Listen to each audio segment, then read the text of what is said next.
आज हम लोग दास प्रथा के बारे में जानेंगे। यहाँ पे जो सबसे पहला पॉइंट है हड़प्पा युग के दास। तो हम लोग जानते हैं कि हड़प्पा युग के जितने भी लेख मिले वो पढ़े नहीं जा सके, तो किस बेसिस पे यहाँ पे कहा जा रहा है कि वहाँ पे दास मिले थे। तो यहाँ पे जो इतिहासकार हैं वो उत्खनन के द्वारा जो भी अवशेष पाए उनके बेसिस पे उनका दावा है कि हड़प्पा युग में दास थे। तो अभी हम लोग हड़प्पा युग के दास के बारे में जानेंगे। भारत में दास प्रथा का प्रचलन अत्यंत प्राचीन काल से है। यहाँ पे कहा जा रहा है कि जो इंडिया है ना, उसमें जो दास रहते थे उसका जो प्रचलन है वो बहुत ही प्राचीन है। मतलब कि हड़प्पा सभ्यता से भी पहले यहाँ पे दास व्यवस्था थी, ऐसा इतिहासकारों का मानना है। संभवतः इसका प्रारंभ प्रागैतिहासिक काल से ही हो गया था। यहाँ पे कहा जा रहा है कि जो दास प्रथा है उसका चलन या फिर प्रचलन या फिर आरंभ कहे तो वो था प्रागैतिहासिक काल से हो गया था, ऐसा उनका मानना है। हड़प्पा और मोहनजोदड़ो के समाज 2500 ईसा पूर्व से 1500 ईसा पूर्व, यहाँ पे हम लोग जो पढ़ रहे हैं 2500 से 1500, ये अलग अलग बुक में अलग अलग होता है, तो इससे घबराना नहीं है। और यहाँ पे कभी कभी मोहनजोदड़ो इस तरह से लिखा हुआ रहता है, तो हम लोग इसे भी मोहनजोदड़ो ही पढ़ेंगे, यहाँ पे बिंदु है। हड़प्पा और मोहनजोदड़ो के समाज में भी दासों का अस्तित्व था, जो तत्कालीन जीवन में पराधीन होकर निम्न स्तर से संबंधित थे। यहाँ पे कहा जा रहा है कि हड़प्पा और जो मोहनजोदड़ो, अगर हम लोग हड़प्पा सभ्यता की बात करें तो वहाँ पर दास थे जो उसके साथ, मतलब कि उस सभ्यता में मिलजुल कर निम्न स्तर में रहते थे। मतलब कि उनकी स्थिति खराब ही थी, मतलब हमेशा देखा ही जाता है कि दास की जो स्थिति है वो निम्न स्थिति रहती है। पराधीन होकर मतलब कि उनके अंडर में रहकर दास रहते ही थे तत्कालीन जीवन में। मतलब कि हड़प्पा और मोहनजोदड़ो के समाज में दास की जो व्यवस्था थी वो पाई गई।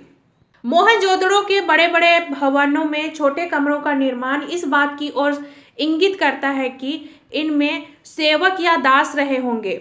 जब मोहनजोदड़ो की खुदाई की गई तो वहाँ पे छोटे छोटे कमरे पाए गए।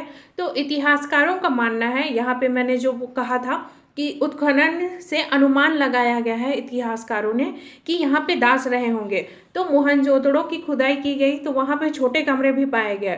तो इतिहासकारों का मानना है कि ये जो छोटे कमरे थे वो दासों के लिए या फिर सेवक के लिए रहे होंगे। केंद्रीय अधिकारी भी दासों को सेवा कार्य के लिए नियुक्त करते थे। इसके प्रमाण के लिए मोहनजोदड़ो की खुदाई से प्राप्त एक ही कतार में बने हुए आवासों की 2 पंक्तियां देखी जा सकती है। यहाँ पे कहा जा रहा है कि जो केंद्रीय अधिकारी होते थे, जैसे कोई भी जो शासन है उसको चलाने के लिए एक सेंट्रल गवर्नमेंट होता है ना, तो उसी प्रकार अगर हम लोग हड़प्पा सभ्यता की बात करें तो वहाँ पे जो भी केंद्रीय अधिकारी थे वो भी दासों को अपने यहाँ काम करने के लिए रखते थे। तो वहाँ पे जब मोहनजोदड़ो में खुदाई की गई तो वहाँ पे 2 कतार, मतलब कि 2 पंक्ति में छोटे छोटे आवास मिले हैं, जो इंडिकेट करता है कि जरूर इसमें दास रहे होंगे और इनके काम के लिए वो नियुक्त किए गए होंगे। ऋग्वैदिक युग में दास, ऋग्वैदिक काल की बात करें तो ये 1500 से 1000 ईसा पूर्व की अवधि को ऋग्वैदिक काल कहा जाता है। वैदिक साहित्य से दासों के विषय में स्पष्ट और विस्तृत विवरण मिलने प्रारंभ हो जाते हैं। यहाँ पे कहा जा रहा है कि जो भी ऋग्वैदिक साहित्य है उससे दासों के विषय में विस्तृत विवरण, मतलब कि बहुत सारी जानकारियाँ मिलती है। जब हम लोग हड़प्पा सभ्यता की बात करें तो ये नगरीय व्यवस्था थी। इसमें नगरीय, ये जो भी घर देखे गए वो नगर के रूप में थे। अगर हम लोग वैदिक काल की बात करें तो ये जो सभ्यता थी ये ग्रामीण सभ्यता थी। तो इस प्रकार से ऐसे कैसे हो गया कि शहर से सीधे गांव में आ गया, तो यहाँ पे एक गैप पाया जाता है। तो उसी प्रकार दासों के बारे में यहाँ पे अलग जानकारी मिलती है, हमें खुदाई से जानकारी मिलती है और यहाँ पे हमें साहित्य से दासों के बारे में जानकारी मिलती है। मतलब कि लिटरेरी सोर्स, उसमें कुछ कुछ वर्णन लिखा हुआ मिलेगा हम लोगों को दासों के बारे में। सर्वप्रथम ऋग्वेद से दासों के विषय में सूचना मिलती है। जो प्रायः आर्यों के प्रतिस्पर्धी के रूप में वर्णित किए गए हैं। यहाँ पे कहा जा रहा है कि ऋग्वेद में इसके बारे में सबसे पहला उल्लेख मिलता है और इसमें बताया जाता है कि ये आर्यों के प्रतिस्पर्धी थे, मतलब इनके विरोधी थे, मतलब आर्यों के विरोधी थे दास। वास्तव में अनार्यों को दास, दस्यु या असुर कहा गया है।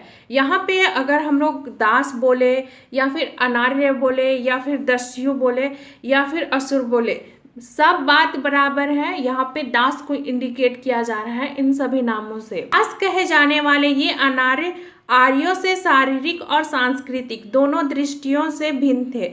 यहाँ पे कहा जा रहा है कि दास कहने वाले जो भी अनार्य थे, मतलब दास ही हैं वो, तो वो शारीरिक दृष्टि से और सांस्कृतिक दृष्टि से, मतलब जो शरीर का ढांचा है और जो उनका रहन सहन है, आर्यों से बिल्कुल अलग था। यहाँ पे आर्य जो शब्द है वो ऋग्वेद के जो निर्माता है या फिर जो वैदिक पूजा करते थे, वैदिक सभ्यता को मानते थे, वैदिक सभ्यता के निवासी थे, उन्हें आर्य कहा गया है।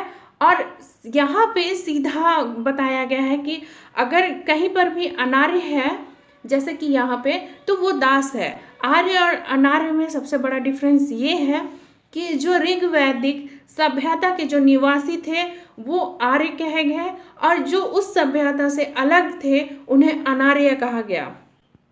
तो यहाँ पे कहा जा रहा है कि उनकी जो शारीरिक और सांस्कृतिक दोनों दृष्टि से दोनों अलग थे, मतलब कि आर्य अलग थे और अनार्य दोनों अलग अलग थे, उनकी शारीरिक और सांस्कृतिक। भाषा और बोलचाल में भी ये आर्यों से पूर्णतः अलग थे। यहाँ पे कहा जा रहा है कि अगर भाषा की बात कहें या फिर बोलचाल, तो उससे वह मतलब कि अनार्य आर्यों से भिन्न थे।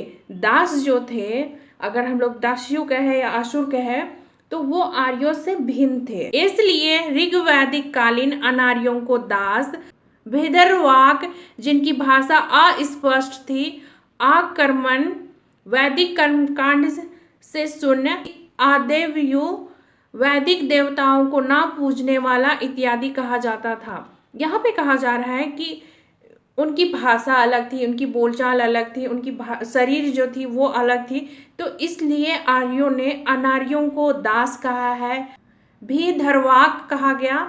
आकर्मण मतलब कि वैदिक कर्मकांड से सुने, मतलब जितने भी वैदिक कर्मकांड होंगे, जैसे कि हम लोग बोलते हैं यज्ञ, राजसु यज्ञ या फिर कोई सा भी यज्ञ हो, तो ये उन सबको करते ही नहीं थे, इसलिए यहाँ पे शून्य कहा गया है। आदेव्यु मतलब कि देवी देवताओं, वैदिक जो भी देवी देवता थे उनकी ये पूजा नहीं करते थे, उनसे काफ़ी अलग थे, एक तो बोलचाल में, एक तो शारीरिक में, एक तो मान्यता में, तो इसीलिए यहाँ पे सांस्कृतिक डायरेक्ट कहा गया है। आर्यों ने लौह दुर्ग में सुरक्षित रहने वाले अनार्यों को पराजित करके वनों, पहाड़ों आदि दुर्गम स्थानों में खदेड़ दिया। यहाँ पे कहा जा रहा है कि जो वैदिक आर्य थे उन्होंने अनार्यों को, मतलब कि दासों को, जो वो लौह दुर्ग में, मतलब अनार्य के जो लौह दुर्ग थे, मतलब लोहे के जो खान थे या फिर किला कहा जाए, तो वहाँ से उन्हें हराकर पहाड़ों, वनों एवं दुर्गम स्थानों में उन्हें भेज दिया गया। मतलब लड़ाई के दौरान वो भाग गए अनार्य, अपने जो लौह दुर्ग थे उसे छोड़कर। उनमें से सैकड़ों युद्ध में बंदी बनाए गए, मतलब कि आर्यों ने अनार्यों को बंदी बनाया, तथा जिन अनार्यों ने आर्यों की अधीनता स्वीकार कर ली थी वे दास के रूप में आर्यों की सेवा में रत हो गए थे।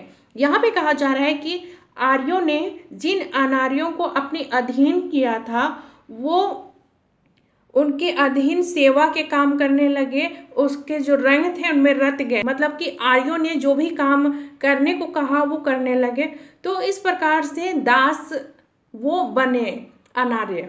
ऋग्वेद के एक मंत्र से विदित होता है कि आर्यों और अनार्यों में भीषण संघर्ष हुआ था। यहाँ पे कहा जा रहा है कि जो ऋग्वेद है उसमें एक मंत्र है, उससे पता चलता है कि आर्यों और अनार्यों के बीच एक बार संघर्ष हुआ था, जिसमें आर्यों ने इंद्र की स्तुति करते हुए अनार्यों के विनाश के लिए उनसे प्रार्थना की थी। हम सब ओर से दस्यु द्वारा घिरे हुए हैं, वे यज्ञ कर्म नहीं करते, ना वे किसी वस्तु को मानते हैं, उनके व्रत हमसे भिन्न है, वे मनुष्यों जैसा व्यवहार नहीं करते। हे शत्रुनाशन, तू उनका वध कर और दासों का विनाश कर। यहाँ पे हम लोगों ने देखा कि ऋग्वेद में एक मंत्र मिला है, तो उस मंत्र में बताया गया है कि आर्यों और नारियों के बीच संघर्ष हुआ। तो आर्यों ने इंद्र की स्तुति करते हुए, मतलब इंद्र युद्ध का देवता और वर्षा का देवता था ना ऋग्वैदिक काल में, तो वो इंद्र से मतलब कि स्तुति करने लगते हैं कि हम चारों ओर से दस्युन मतलब दास अनारियों से घिर गए हैं, और ये जो दास हैं वो यज्ञ कर्म नहीं करते, मतलब कि कोई भी पूजा पाठ नहीं करते, वो अलग रहते हैं, वो किसी भी वस्तु को नहीं मानते, वो व्रत भी नहीं रखते। तो इस प्रकार से वो बताते हैं इंद्र को कि इनका नाश कर, ये मनुष्यों को भी नहीं मानते, दूसरा व्यवहार करते हैं, अलग ही व्यवहार करते हैं, ऐसा वो इंद्र की स्तुति करते हुए बताते हैं और बोलते हैं कि हे शत्रु विनाशक, मतलब कि शत्रु का नाश करने वाला, तू इनका वध कर, दासों का मतलब कि अनार्यों का वध कर। इस उदाहरण से भी पता चलता है कि आर्यों और अनार्यों के बीच संघर्ष हुआ था और आर्यों ने अनार्यों पर विजय हासिल कर उन्हें दास बनाया। यहाँ पे वही बात को कहा जा रहा है कि ऋग्वेद में एक मंत्र मिलता है, उसमें इस प्रकार का स्तुति किया गया है इंद्र के सामने और मांगा गया है कि इनका वध कर। तो इससे पता चलता है कि संघर्ष हुआ था और संघर्ष में अनार्य पर विजय पाया गया और उन्हें दास बनाया गया।